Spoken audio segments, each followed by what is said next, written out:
اہل سنت کی جو کتاب میرے سامنے کھلی ہوئی ہے اس کا نام ہے المنہل العذب المورود فی شرح سنن ابی داؤد، جلد نمبر 1 ہے، صفحہ نمبر 214۔ اس کتاب میں ترمذی نے عمران ابن حسین سے اس حدیث کو نقل کیا ہے کہ پیغمبر اکرم نے بعث رسول اللہ صلی اللہ علیہ وآلہ وسلم جیشن واستعمل علیہم علی بن ابی طالب، پیغمبر نے کسی جنگ کو فتح کرنے کے لیے علی کی سپہ سالاری میں، علی کی سرداری میں ایک قافلہ اس قبیلے کی جانب روانہ کیا، یعنی جس قافلے کو سرکار دو جہان نے روانہ کیا تھا جس میں رسول کے سب اصحاب موجود تھے، اس قافلے کا جو سردار تھا وہ سرداری علی کو عطا کی گئی تھی۔ سب کو حکم تھا کہ علی کے فرمان کے ماتحت رہنا، جو علی کہے اسی پر عمل کرنا تم سب پر واجب ہے۔ بہرحال جب یہ جاتے ہیں، یہ کاروان علی کی سپہ سالاری میں جاتا ہے، جنگ فتح ہوتی ہے، مال غنیمت مسلمانوں کو ملتا ہے، اس مال غنیمت سے ایک کنیز کو اپنی خدمت گزاری کے لیے مولا علی اپنے لیے منتخب کرتے ہیں۔ یہ بات ان اصحاب کو پسند نہیں آتی، ناگوار گزرتی ہے، علی سے انہوں نے کچھ نہیں کہا، لیکن دل میں یہ بات ان کے رہ گئی کہ جیسے ہی ہم مدینے جائیں گے، پیغمبر سے ملاقات ہوگی تو ہم پیغمبر سے علی کی شکایت کریں گے۔ اب قابل توجہ ہے یہ حدیث کہ حدیث کہتی ہے جیسے ہی پیغمبر اکرم کی بارگاہ میں یہ اصحاب آتے ہیں، اور حدیث کے الفاظ اذا لقینا النبی، جب ہماری ملاقات ہوئی نبی سے، اخبرناہ بما صنع علی، جو علی نے کیا تھا اس کے متعلق ہم نے پیغمبر کو خبر دی، یعنی پیغمبر سے کہا کہ علی نے یہ کام کیا ہے، شکایت کی پیغمبر سے۔ جیسے ہی ان لوگوں نے علی مولا کی شکایت کی تو پیغمبر اکرم نے پتہ ہے کیا کیا، ایک ایک ہو کر لوگ شکایت کر رہے تھے کہ علی نے ہمارے ساتھ یہ کیا، علی نے وہ کیا۔ یا رسول اللہ الم تر الی علی صنع کذا و کذا، یا رسول اللہ آپ نے علی کو ہمارا سردار، سید و سردار و سالاری عطا کر کے ہمیں اس کے ماتحت قرار تو دے دیا، لیکن آپ کو پتا ہے کہ علی نے اس سفر میں، اس جنگ میں ہمارے ساتھ کیا کیا۔ فَأَعْرَضَ عَنْهُ، ان 4 صحابیوں نے جو علی کی شکایت کا جو عزم کیا تھا، ان میں سے جب ایک کھڑا ہو کر علی کی شکایت کرتا ہے تو پیغمبر خدا نے اس کی شکایت سننے کے بعد فَأَعْرَضَ عَنْهُ، حدیث کہہ رہی ہے کہ پیغمبر خدا نے اس شخص سے، اس صحابی سے جو علی کی شکایت کر رہا تھا، اپنا منہ موڑ لیا۔ یہ پیغمبر اپنا چہرہ، اپنے رخسار، اپنا چہرہ نہیں موڑ رہے، بلکہ رحمت خدا اپنا رخ اس صحابی سے موڑ رہے۔ پیغمبر رحمت للعالمین ہے، عدل پروردگار کا مظہر کامل ہے پیغمبر خدا۔ علی کی جب شکایت کی تو رسول خدا نے اس صحابی سے اپنے منہ کو موڑ لیا۔ ثم قام ثانی، اب حدیث میں نام نہیں بتائے گئے کہ وہ 3 یا 4 صحابی جنہوں نے علی کی شکایت کا عزم کیا تھا وہ کون تھے۔ اب جب نام نہیں تو بات ہی ختم، لیکن تھے رسول کے صحابی۔ پہلا جب شکایت کرتا ہے تو اس پہلے کی شکایت پر رسول نے چہرہ موڑ لیا، پھر دوسرا اٹھتا ہے اور اٹھ کر وہی شکایت کرتا ہے جو پہلے نے کی تھی، تو پیغمبر خدا نے پھر ایسا ہی کیا، فَأَعْرَضَ عَنْهُ، اس دوسرے صحابی سے بھی اپنے منہ کو موڑ لیا۔ دوسرا اٹھتا ہے، تیسرا اٹھتا ہے، جب چاروں اٹھ کر مولا علی کی شکایت کر چکے تو اب فَأَقْبَلَ النَّبِيُّ صلی اللہ علیہ وآلہ وسلم وَالْغَضَبُ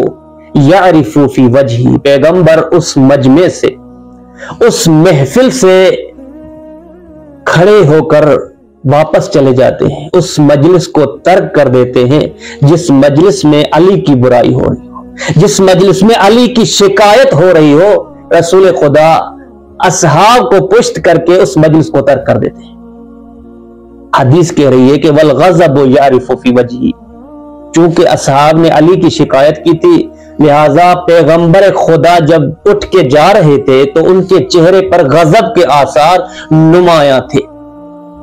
رسول خدا جو وَمَا أَرْسَلْنَاكَ إِلَّا رَحْمَةً لِلْعَالَمِينَ کے مصداق ہیں، آپ کے چہرے پر غضب کم ہی دیکھا گیا، یہاں تک کہ فتح مکہ کے موقع پر جہاں بڑے بڑے دشمن، بڑے بڑے پیغمبر کو اذیت کنندہ، ان کو بھی سرکار دو جہاں نے معاف کر دیا، وہاں بھی آپ کے چہرے پر غضب کسی نے نہیں دیکھا، حالانکہ اصحاب نے فتح مکہ کے موقع پر یہ اعلان کیا تھا کہ الیوم یوم الملحمہ، آج کا دن جو ہے فتح مکہ، آج انتقام کا دن ہے، آج بدلے کا دن ہے، آج ہم مشرکین سے بدلہ لیں گے جنہوں نے ہمیں تکلیف پہنچائی تھی، اذیت پہنچائی تھی۔ پیغمبر نے کہا خاموش ہو جاؤ، الیوم یوم المرحمہ، آج بدلے کا دن نہیں بلکہ آج رحمت کا دن ہے، آج میری رحمت کی وسعت تمہیں نظر آئے گی۔ یہ وہی رسول ہے، لیکن جہاں علی کی برائی کی جائے، جہاں علی کی شکایت کی جائے، پیغمبر خدا پہلا کام یہ کرتے ہیں کہ اصحاب سے جو شکایت کرتا ہے اس سے اپنا منہ موڑ لیتے ہیں، دوسرا کام یہ کرتے ہیں کہ اس مجلس کو چھوڑ دیتے ہیں، تیسرا کام یہ ظاہر ہوا کہ آپ کے چہرے پر غضب کے آثار نمایاں تھے۔ یہ سنت رسول ہے کہ جہاں بھی دیکھو کوئی اگر علی کی شان میں، اگر کسی محفل میں، کسی مجلس میں کوئی علی کے خلاف بک رہا ہے تو یہ سنت رسول ہے کہ تم ایسے شخص سے پہلا کام یہ کرو کہ اس سے چہرے کو موڑ دو، دوسرا کام یہ کرو کہ ایسی محفل میں جانا ہی چھوڑ دو جہاں پر علی مولا کی برائی کی جائے۔ یہ رسول کی سنت ہے، رسول نے ایسا ہی کیا۔ حالانکہ وہ افراد جو تھے وہ آپ کی حدیث کے تحت کوئی غیر مسلم نہیں تھے، اور آج بھی پوری کائنات میں جتنا بغض کلمہ پڑھنے والوں کو علی اور اولاد علی سے ہے اتنا کسی کو نہیں، بلکہ یوں کہوں کہ غیر مسلم تو علی سے عقیدت و مودت رکھتے ہیں۔ علماء مسیحی تو مولا علی کے نہج البلاغہ کی شرحیں لکھتے ہوئے نظر آتے ہیں۔ ہندوستان میں رہنے والے ہندو تک اہل بیت سے محبت و مودت و عقیدت رکھتے ہیں، لیکن اگر کسی کو بغض ہے تو وہی ظاہری اعتبار سے کلمہ بھی پڑھتے ہیں لیکن اہل بیت سے بغض رکھتے ہیں۔ تو یہاں پر بھی یہی تھا، وہ جو بیٹھے تھے رسول کے بزم میں وہ مسلمان تھے، علی کی شکایت کی۔ بہرحال پیغمبر نے 3 اعمال کو انجام دیا، اور جب جا رہے تھے تو جاتے جاتے ایک لفظ فرمایا کہ ما تریدون من علی، تم علی سے کیا چاہتے ہو، کیوں علی کی شکایت کر رہے ہو؟ ما تریدون، ایک مرتبہ یہ جملہ نہیں 2 مرتبہ یہ جملہ استعمال کیا، ما تریدون من علی، ما تریدون من علی، تم میرے علی سے کیا چاہتے ہو، علی سے کیا چاہتے ہو، کیوں علی مولا کی شکایت کر رہے ہو، کیوں میرے بھائی علی کی شکایت مجھ سے کر رہے ہو؟ ان علی منی وانا منہ، کیونکہ علی مجھ سے ہے میں علی سے ہوں، وَهُوَ وَلِيُّ كُلِّ مُؤْمِنٍ بَعْدِي، میرے بعد ہر مومن کا ولی و مولا علی۔ جب علی مجھ سے ہے میں علی سے ہوں، یعنی 2 حصے ہیں ہم دونوں ایک ہی نور کے، تو تم میرے نفس کی مجھ سے شکایت کر رہے ہو؟ اللہ اکبر، اللہ اکبر۔ اور یہ بھی جان لو میرے صحابیوں کہ جس کی تم مجھ سے شکایت کر رہے ہو،